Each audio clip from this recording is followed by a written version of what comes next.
verset 39. Om Namo Bhagavate Vasudevaya.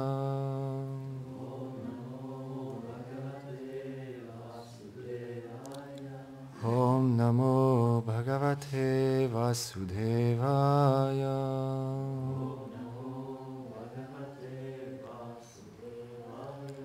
Om Namo Bhagavate Vasudevaya.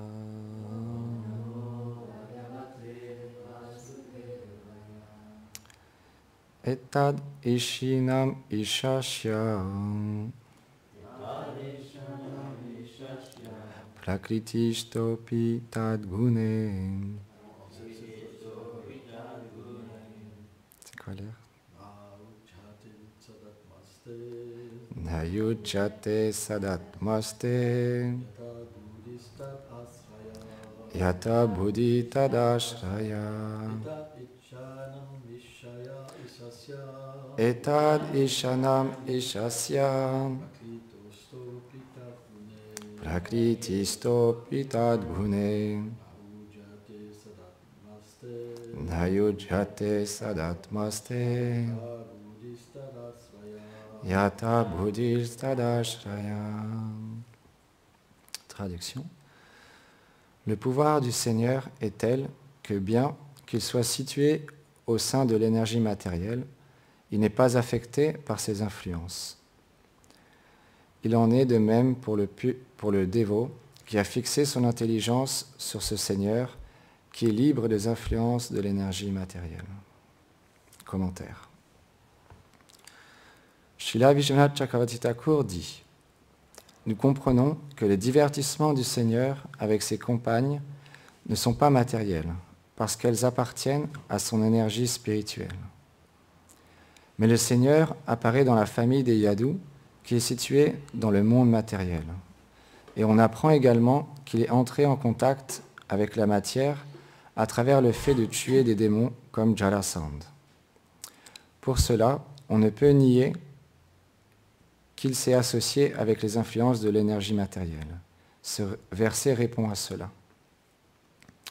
Le pouvoir du Seigneur est tel que bien qu'il agisse au sein de l'énergie matérielle, il n'est pas affecté par ses influences. Quelles sont ces influences? Le Seigneur étant la source de toute chose, tout est situé en lui, ce qui implique qu'il est situé dans ses influences et qu'elles sont situées en lui. Mais à la fois, il n'a pas de contact avec elles. C'est pourquoi il est dit être libre de toute désignation matérielle, bien qu'il soit à la fois le seul fondement du monde matériel et son contrôleur. Ce que confirment les écrits védiques. Shakshi Cheta Kevalo Nirgunacha. Le Seigneur est le témoin et la conscience, et il demeure complètement libre de toute influence matérielle. La Shvetashvatara Upanishad 6.11. Hari hi nirguna shakshat purusha prakrite para. Le Seigneur est dénué d'influence matérielle. Il demeure complètement au-delà de l'énergie matérielle. Le Srimad Bhagavatam, 10e chant, 88e chapitre, verset 5. Il en est de même pour les grands dévots, dont l'intelligence a pour objet le Seigneur et qui se rappellent toujours de lui. Bien qu'ils évoluent dans le monde matériel, ils ne sont pas touchés par les influences des modes de la vertu, de la passion et de l'ignorance, qui se manifestent sous la forme de la satisfaction, de la critique, de la faim, de la soif, du sommeil, du réveil, etc. Ils n'ont pas de connexion avec ces influences, à cause de leur indifférence pour elles. De la même manière, bien que le Seigneur accepte les objets des sens matériels, il n'est pas affecté par eux, parce qu'il est dénué d'attachement pour eux.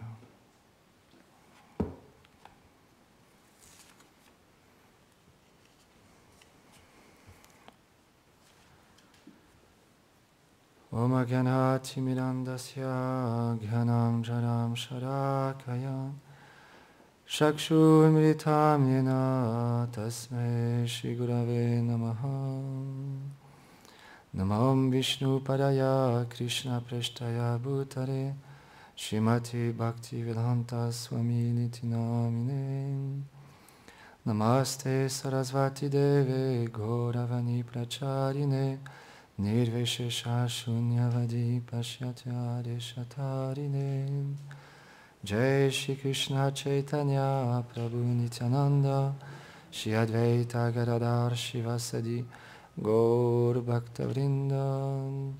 Hare Krishna Krishna Krishna Hare Hare Hare Rama Rama Rama Hare Hare. Vrindai Tulasi Devyai Priyai Keshavasya Cha Krishna Bhakti Pratyadevi Satyavate Namo Namaha. Vanchakarpatarubhyacha Kripa Sindhubhya Vacha Patitanam Pavanebhyo Vaishnavebhyo Namo Namaha. J'implore la bénédiction de mon maître spirituel, ainsi qu'à Srila Govinda Maharaj, à toutes les dévotes et les dévots ici assemblés pour pouvoir parler. Donc c'est pour ça que Krishna il explique qu'un jour, Narada Muni, il a approché le Seigneur et il lui a demandé mais où il se trouvait. Et Krishna il lui a répondu, je me trouve là où mes dévots chantent mes gloires. Parce que le pur dévot, comme c'est expliqué dans ce commentaire, il n'est pas situé dans ce monde matériel, il n'est pas influencé par l'énergie de la vertu, la passion, l'ignorance, le sommeil, l'envie, la faim, la soif. Et bien qu'il agit dans ce monde, il n'est pas situé sur ce plan, il est situé sur son éternité, parce qu'il a réalisé sa forme éternelle, son lien qui le lie au Seigneur suprême, qui le lie au couple divin. Parce que les Vaishnavas, dans notre lignée spirituelle, ils n'adorent pas Krishna comme la personne suprême, celui qui contrôle tout, celui qui maintient, mais comme leur objet d'amour, comme celui qui lui sont le plus cher. Krishna, il est captivé par l'amour de ses dévots. C'est pour ça qu'on dit, là où se déplacent les Vaishnavas, les purs dévots du Seigneur, ça devient un lieu de pèlerinage. On peut voir par exemple Srila Bhaktivedanta Swami Srila Prabhupada, quand il est venu, on va célébrer bientôt la venue de Srila Prabhupada de l'Inde aux États-Unis, à Boston, et ces lieux en fait où Srila Prabhupada a marché, a parlé sur les gloires de Krishna, ça devient des lieux spirituels, comme non différents du Dham. Parce qu'un pur dévot, il a Krishna dans son cœur et partout où il se déplace, il amène Krishna avec lui. Et il amène les divertissements du couple divin. Il amène Vrindavan. Parce qu'il ne donne pas autre chose aux êtres vivants que Vrindavan. Et lui-même, il se situe toujours à Vrindavan, peu importe où il se trouve. Et Srila Prabhupada, il est l'exemple personnifié de ça. On peut même, par la grâce des Vaishnavas, à travers leur guidance et leur connexion interne avec Srila Prabhupada, avoir un aperçu et ressentir la présence de Srila Prabhupada dans les lieux où il est venu. Donc c'est pour ça qu'on a une grande fortune de pouvoir s'associer avec les Vaishnavas, de pouvoir suivre dans leurs traces. Srila Rupa Goswami il explique, notre voie, c'est pas de marcher devant les Vaishnavas, c'est de suivre dans les traces des Vaishnavas. On est juste des petits serviteurs on aspire à devenir un Vaishnava. Et on peut voir dans les associés du Seigneur Chaitanya Mahaprabhu, ils étaient tellement humbles, tellement enclins à servir les autres Vaishnavas. Par exemple, dans le Prem Vilas, c'est expliqué, Narottam Das Thakur, il était vraiment désireux de prendre refuge de Lokanath Goswami. On chante tous les matins ce chant qu'il a écrit, Shiguru Charana Lokanath Jivana. C'était son désir le plus intime. Il voulait vraiment prendre refuge de ce grand Vaishnava. Mais Lokanath Goswami, il avait fait le vœu de ne prendre aucun disciple. Donc parfois, il y a des Vaishnavas qui font un vœu comme ça de ne pas accepter de disciples. Gaur Kishodas Babaji Maharaj avait fait le même vœu aussi. Et de nos jours, c'est quelque chose de facile ou de courant d'accepter un maître spirituel. On s'associe quelque temps avec lui et puis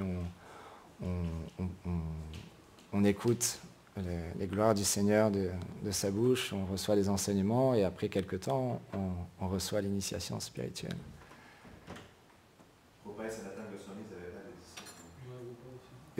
Govinda Maharaj, il explique aussi, Srila Rupa Goswami, Sanatana Goswami, eux non plus n'avaient pas de disciples.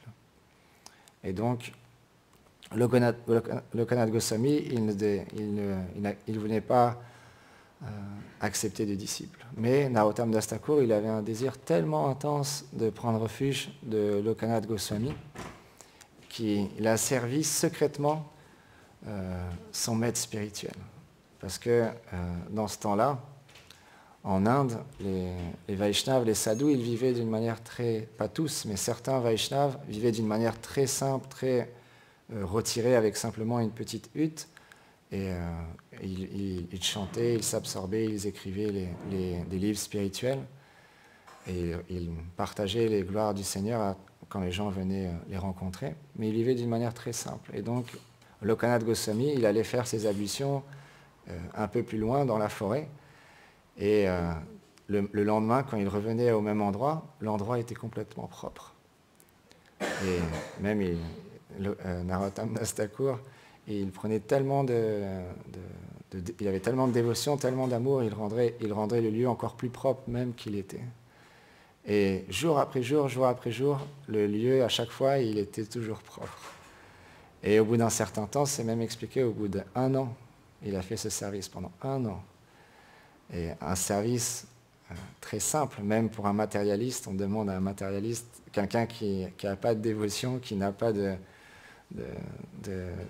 d'aptitude encore à servir, bien que l'âme elle est faite pour ça, mais dû aux couches qui nous recouvrent, si on nous demande de faire, bon aujourd'hui, Soudam, c'est toi qui vas faire les toilettes, oh non, moi je dois aller préparer les livres, je dois aller sur l'hôtel, mais non, les toilettes, là, j'ai pas trop le temps de faire ça. Demande à Bhakta Josh qui vient d'arriver. Lui, il est très qualifié pour faire les toilettes. On ne va pas avoir le même enthousiasme que d'aller distribuer des livres, d'aller chanter dans la rue ou d'adorer le Seigneur. Mais les Vaishnavas, les purs dévots, ils nous montrent à quel point le service aux purs dévots, il est tellement précieux, tellement important, quel que soit le service en fait. Peu importe. C'est l'intention avec laquelle on le fait qui compte le plus et qui va toucher le cœur du Vaishnava. Parce que Lokanath Goswami, au bout d'1 an, il voulait quand même savoir qui c'était, cette personne il voulait savoir qu'est-ce qui se passait. Pourquoi à chaque fois c'était propre le lendemain. Et donc un soir, il s'est caché dans la forêt et il a vu Narottam Das Thakur arriver et nettoyer l'endroit. Il a dit, mais qu'est-ce que tu fais? Pourquoi tu fais ça? Parce que Narottam Das Thakur, il était d'une haute lignée, d'une famille vraiment élevée. Et Lokanath Goswami, il ne voulait pas que Narottam Das Thakur fasse ce service qui était vraiment un service très, très simple et pas approprié pour une telle personne comme Narottam Das Thakur. Parce que les Vaishnavas, ils sont tellement, tellement humbles, ils ne veulent pas recevoir de service. Et Narottam Das Thakur, il a joint les mains, il a dit, oh, c'est ma grande fortune de pouvoir accomplir ce service. Je veux prendre refuge de vous, oh, s'il vous plaît, Gurudev, accepte-moi comme ton disciple. Et Lokanath Goswami, il a été tellement touché par l'humilité, par la dévotion de Narottam Das Thakur, il lui a dit d'aller faire ses ablutions et de revenir et qu'il allait lui donner l'initiation. Et donc, Narottam Das Thakur, son cœur, il était rempli de joie, il bondissait, il courait, il chantait, il est parti se baigner dans la rivière, il est revenu et Lokanath Goswami lui a donné l'initiation spirituelle. Donc on peut voir l'importance des services qu'on rend aux Vaishnavas, l'importance d'offrir un service. Ce n'est pas une voie, le Gaudiya Vaishnava, où on ne fait pas d'action, on n'agit pas. On n'est pas dans cette attitude où simplement on est passif, on est très actif.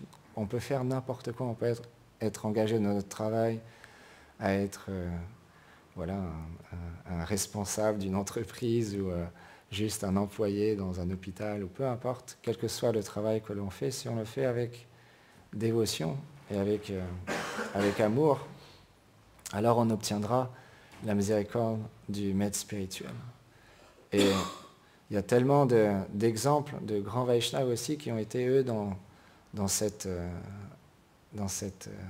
attitude de servir le Seigneur d'une manière opulente. On peut voir par exemple le roi Prataparudra, lui, il était le roi de l'Orissa et il était très désireux d'obtenir le darshan de Chaitanya Mahaprabhu. Mais parce que le Seigneur, il était venu dans une humeur particulière, il ne voulait pas s'associer directement avec les personnes qui étaient liées à l'argent, à l'opulence et qui avaient une certaine position sociale. Ce sont les divertissements du Seigneur.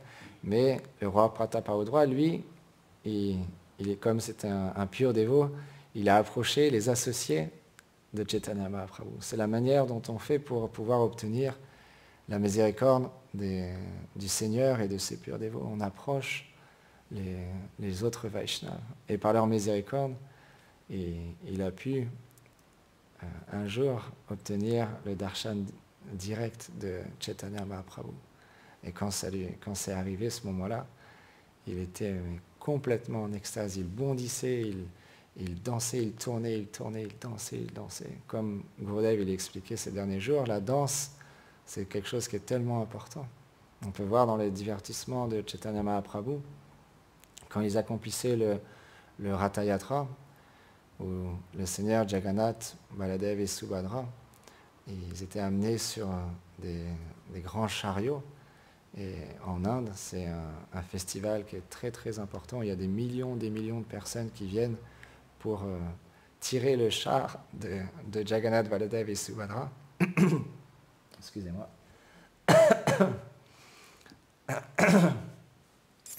Et donc, à ce moment-là, quand Chaitanya Mahaprabhu était présent sur cette planète, c'est expliqué qu'il dansait dans différents groupes de kirtan. Il y en avait 7, il me semble. 7 groupes de kirtan avec un leader et plusieurs leaders en même temps qui chantaient la même mélodie. Il y avait plusieurs joueurs de Brinangam et plusieurs joueurs de Kartals, et il y avait aussi des danseurs. Et pendant que le kirtan était accompli, il y en avait qui dansaient. C'était leur sentiment, leur service pour Jagannath. Et donc, dans chaque groupe, Shri Chaitanya Mahaprabhu, il apparaissait et il dansait d'extase et il chantait comme un lion. Il était tellement effulgent, comme la couleur de l'or, comme des soleils qui tournaient au milieu des dévots. Donc c'est un darshan tellement, tellement spécial. Et quand on danse, quand on chante, on peut et on doit se remémorer de Chaitanya Mahaprabhu qui danse avec ses associés. C'est tellement, tellement spécial parce qu'il va nous inspirer dans notre cœur à accomplir cette danse pour son plaisir, pour le plaisir du couple divin.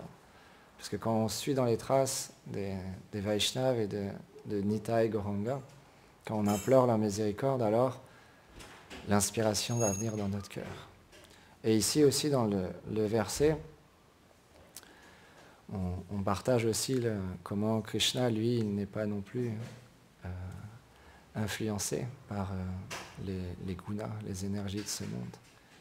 Comment il est complètement au-delà de ce monde. Bien que ces divertissements, ils paraissent comme le commun des mortels, ils sont transcendantaux, ils sont emplis de doux sentiments, de rasa, d'échanges entre Krishna et ses associés. Et donc il existe différents rasas dans la servitude, qu'on appelle dasyaras, dans le sakyaras, dans l'amitié fraternelle, dans le vatsalyaras, dans la parentalité, et dans le madhuryaras, dans la conjugalité. Et à travers ces différents rasas, le Seigneur et ses associés, ils accomplissent ce qu'on appelle les divertissements.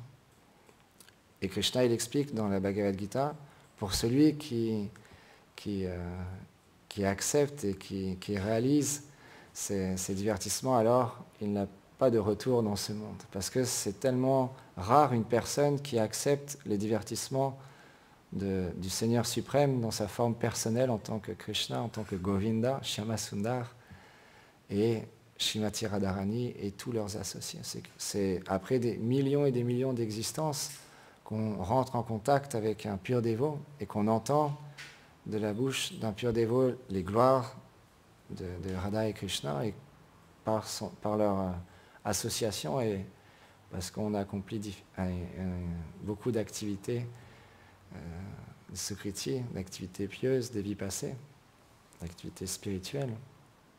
Alors, quand on entend les gloires du Seigneur, notre cœur il se remplit de joie.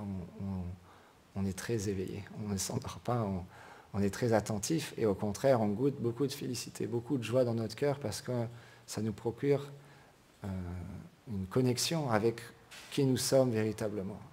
Et quand petit à petit on progresse, les Vaishnavas ils expliquent que même en écoutant les gloires du Seigneur, on peut même être transporté dans le monde transcendantal et vivre les divertissements qu'on entend. Donc c'est pour ça le Harikatha, c'est tellement précieux, c'est tellement spécial. Et spécialement quand on entend les gloires, on voit par exemple Govinda Maharaj, il prend beaucoup de soin à écouter ces derniers mois des classes ou des écrits qui décrivent les divertissements à Vraj des couples divins et de leurs associés Jatila, Kutila comme l'autre jour. Et quand on écoute vraiment avec une attitude sincère, on est tellement en bliss, on ne voudrait même pas que ça s'arrête, tellement il y a d'extase, tellement on est transporté dans la réalité. Parce que dans ce monde, c'est pas la réalité.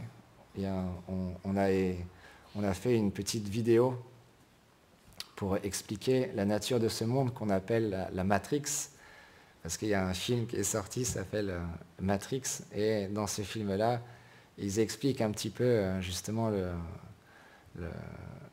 les différentes illusions qu'il y a dans ce monde, et qu'on pense qu'on mange, on pense qu'on fait tellement de choses, mais en fait c'est juste la Matrix, c'est juste une illusion. Et dans notre philosophie, c'est expliqué bien, ça va bien plus loin que juste ce film La Matrix, parce que ça explique, oui, ce monde c'est une illusion, oui, ce monde c'est juste un monde temporaire, notre réalité elle est ailleurs, mais ça explique quelle est notre réalité. C'est ça la puissance et la miséricorde des Vaishnavas et du Seigneur suprême, c'est qu'il vient dans ce monde pour expliquer quels sont ces divertissements et quel est notre rôle dans ces divertissements, qui nous sommes véritablement en tant qu'âme spirituelle. Et graduellement, à force de chanter, à force de pratiquer une vie spirituelle, graduellement, cette nature qui est la nôtre va s'éveiller. C'est quelque chose de graduel. C'est pour ça, les Vaishnavas, Srila Rupa Goswami, il explique qu'il faut être patient. Il faut avoir une ferme conviction, avoir une foi ferme, et en même temps, avoir un enthousiasme de servir, de faire du service, de chanter, mais en même temps, il faut être patient, parce que c'est très rare, les purs dévots, c'est très très rare. Donc réaliser qui on est, ça veut dire devenir un pur dévot. Donc c'est très très rare. C'est quelques âmes parmi des millions et des millions. Donc c'est vraiment très très rare. Mais en même temps, notre désir, il doit être intense. Parce que le désir de vouloir obtenir la perfection, il n'y a pas de limite. C'est notre droit le plus important, de pouvoir cultiver ce désir. Même si on n'est pas qualifié, même si on a plein de défauts, même si on n'a pas beaucoup de goût dans le chant, on n'a pas beaucoup de réalisation, le désir, ça doit être la chose la plus importante. Et notre désir, il n'y a pas de limite à cultiver ce désir et à intensifier ce désir, jour après jour. Et je voulais partager avec vous quelques divertissements qu'on a déjà racontés, mais comme les gloires du Seigneur, elles sont illimités et ils sont toujours frais, toujours nouveaux, peu importe qu'on ait déjà entendu des divertissements, c'est toujours extatique de parler sur Krishna. Donc un jour, Indra, qui était sur ces planètes édéniques, Et il était très, très malheureux, très peiné, parce que quand Krishna était descendu sur Terre il y a 5000 ans,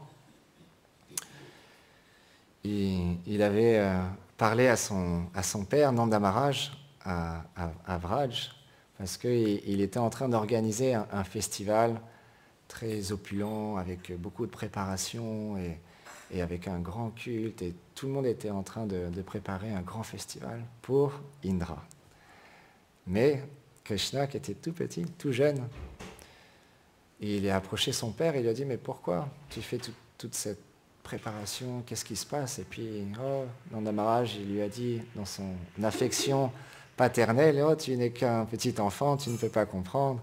On est en train d'organiser quelque chose, ça sera bientôt prêt. Ah non, mais je veux savoir qu'est-ce qui se passe. » Et donc, il lui a partagé, voilà, on adore le Seigneur Indra qui nous donne la pluie, et donc, grâce à lui, on a des récoltes et on doit donc lui rendre un culte tous les ans. Et Krishna, donc, il a dit, mais pourtant, Indra, ok, il est le déva de la pluie, mais pourquoi il fait pleuvoir sur la mer? La mer, elle n'a pas besoin de recevoir de l'eau. Et donc, il a donné plein d'arguments comme ça à Nanda Maharaj pour expliquer que lui, en fait, c'était juste un déva qui faisait son service, mais qu'il n'avait pas besoin de recevoir toute cette adoration, qu'on devait plutôt adorer la colline Govardhan, qui nous donne tellement de cascades merveilleuses, de fruits, et les vaches, elles vont paître là-bas, l'herbe est tellement fraîche, tellement belle, on devrait plutôt adorer la colline Govardhan. Et Nanda Maharaj prit d'affection pour son enfant, et parce que, comme explique ce verset, Krishna, il est tellement fascinant pour ses dévots, et spécialement pour ses associés éternels, comme Nanda Maharaj, qui est son père. Donc il a été pris d'affection, pris d'amour et captivation des paroles qui sortaient de la bouche de Gopal, qui a dit OK. Et donc ils ont changé leur offrande, leur préparation, et donc ils ont tout offert à la colline Govardhan. Et Indra, parce que c'est la nature de ce monde, bien qu'Indra c'est un grand dévot du Seigneur, en même temps parfois il rentre dans un certain orgueil de sa position. Et Krishna, à travers des divertissements, en même temps il accomplit des divertissements et en même temps il rectifie ses dévots. C'est ça qui est extraordinaire, avec douceur. Mais en même temps il rectifie ses dévots. Et Indra est pris de colère et voilà, dû à sa position, je suis Indra, de quel droit ils osent, ces villageois, ne plus m'offrir le culte et offrir plutôt à cette colline. Et donc il est rentré en grande colère et il a fait donner l'ordre à ses associés, les nuages, et la foudre et différents associés d'Indra, de faire pleuvoir des torrents et des torrents de pluie sur le village de Nanda Maharaj, Yashoda, Gopal. Et donc, on connaît le divertissement, on va en plus le partager bientôt, je n'avais pas pensé. Et par la suite, donc Krishna, il a soulevé la colline Govardhan pendant 7 jours et 7 nuits. Et donc c'est un lieu de pèlerinage qui est très très important, qui existe toujours, qui est présent à côté de Varshan, de Nandagram, de Vrindavan. C'est un lieu qui s'appelle Govardhan et on peut toujours avoir le darshan de cette colline que Krishna a soulevée de son petit doigt pendant 7 jours et 7 nuits. Et donc Indra, après avoir mis beaucoup d'efforts pour anéantir ce village, par la miséricorde de Krishna, il a réalisé son erreur et il est tombé de son éléphant, c'est ça, de son éléphant, Airavat, c'est ça, tombé de son éléphant, et Krishna, il a rencontré Krishna et donc il lui a demandé pardon, il lui a offert des prières, mais Indra, donc, il se sentait quand même mal d'avoir fait cette chose-là, d'avoir offensé Krishna et d'avoir offensé ses associés. Et donc, il a approché Narada Muni. Il lui a dit, « Oh, Narada Muni, je me sens tellement mal et j'aimerais pouvoir voir les doux divertissements d'enfance de Krishna. » Et Narada Muni, parce que Narada Muni, lui, il est un associé intime de Krishna et il voyage à travers les différentes planètes. Et il a dit, ok, je vais faire les arrangements nécessaires pour que tu puisses voir les divertissements d'enfance de Gopal, de Krishna. Et Indra était très satisfait, très content. Et donc, Narada Muni, il s'est rendu à Mathura et il allait voir Devaki. Il a dit, « Oh Devaki, je pensais que tu étais une femme vertueuse avec tellement de qualités, mais tu as fait une grande offense. » Et Devaki, elle a été surprise. Elle a dit, « Mais qu'est-ce que j'ai bien pu faire? Dis-moi, Narada Muni. » Il dit, « En fait, tu as prié les demi-dieux, tu as prié le Seigneur d'avoir un enfant, mais tu n'as pas eu simplement qu'un enfant, tu as eu le Seigneur suprême comme enfant, mais tu n'as pas fait de feu de sacrifice pour les remercier. Tu devrais organiser un grand feu de sacrifice et que Krishna lui-même prenne le ghee et le mette dans le feu. » Mais Devaki, elle dit à Narada Muni, « Mais moi, je ne sais pas faire toutes ces choses-là. Et comment je vais faire pour inviter tout le monde? Est-ce que tu pourrais pas m'aider ?» Et Narada Muni a dit, « Ok, je vais pouvoir prévenir tout le monde. » Mais il y avait la belle-mère de Devaki qui était présente, donc la mère de Kamsa, qui était plus de ce monde parce que Krishna l'avait tué. Elle lui a dit, « Mais s'il te plaît, Narada Muni, n'invite pas ces Vrajbasi qui pensent que Krishna est leur enfant. Ils disent toujours Krishna est notre enfant, Krishna il nous appartient. Mais ce n'est pas la vérité, c'est l'enfant de Devaki. » Et Narada Muni a dit, « Ok, pas de problème. » Qu'est-ce qu'a fait Narada Muni? Les premières personnes qu'il est allé voir, il est allé voir Nanda Maharaj, Mère Yashoda. Et quand Narada Muni est arrivé aux portes du palais de Nanda Maharaj, tout de suite, Nanda Maharaj, Mère Yashoda, quand ils ont vu arriver Narada Muni, leur cœur a fondu. Ils disent, « Oh, Narada Muni, tu vas pouvoir... » Dans leurs sentiments, ils ont dit, « Oh, il va pouvoir nous donner des nouvelles de notre enfant. » Donc ils ont couru vers Narada Muni et ils l'ont accueilli, ils l'ont bien reçu, ils l'ont fait asseoir et donc ils lui ont dit, oh, quelles sont les nouvelles de notre enfant adoré? Et Narada Muni, il les a regardés, mais vous n'êtes pas au courant?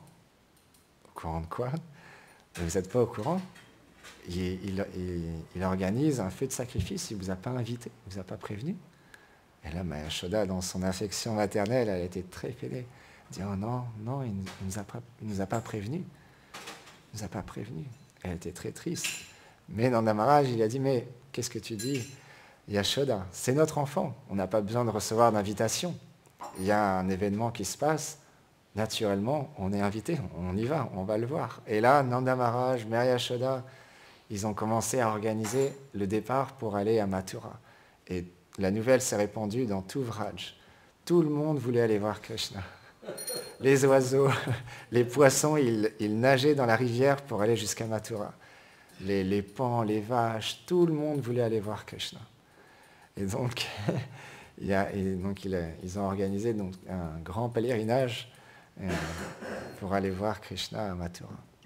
Et Narada Muni, il a fait le tour des différents endroits, il a invité tous les grands sages, yogis, les grands dévots, tout le monde pour voir Krishna en train d'offrir le ghee dans le feu, faire un grand yaga, un grand feu de sacrifice. Et quand il est revenu à Mathura, donc mère Devaki et sa belle-mère, la mère de Kamsa, ils sont arrivés auprès de Narada Muni, ils disent alors, c'est bon, tu as invité tout le monde, tout est prêt. Narada Muni a dit oui, bien sûr, j'ai invité tout le monde. Et la mère de Kamsa a dit, tu n'as pas invité ces villageois de Vrindavan, j'espère. Et Narada Muni dit, ah mince, j'ai oublié, ah si, ils vont venir aussi. Ils sont invités aussi, ils vont arriver bientôt. Et donc là, Devaki et sa belle-mère, ils sont allés à l'entrée de Mathura avec des gardes pour pouvoir barrer la route de Nanda et Mary Yashoda. Et donc, quand Nanda Maharaj, Mary Yashoda, tous les habitants de Vraj sont arrivés, ils sont arrivés à l'entrée de Mathura, et là, on leur a dit, l'entrée est barrée pour vous. Et là, Mary Yashoda, elle a dit, mais qu'est-ce que vous racontez? C'est mon fils, c'est mon Gopal, c'est mon enfant adoré. Vous ne pouvez pas me barrer la route comme ça. Il est là-bas, moi je veux aller le voir. Et Mary Yashoda, elle criait, elle insistait. Et Devaki et sa belle-mère sont arrivés sur le lieu.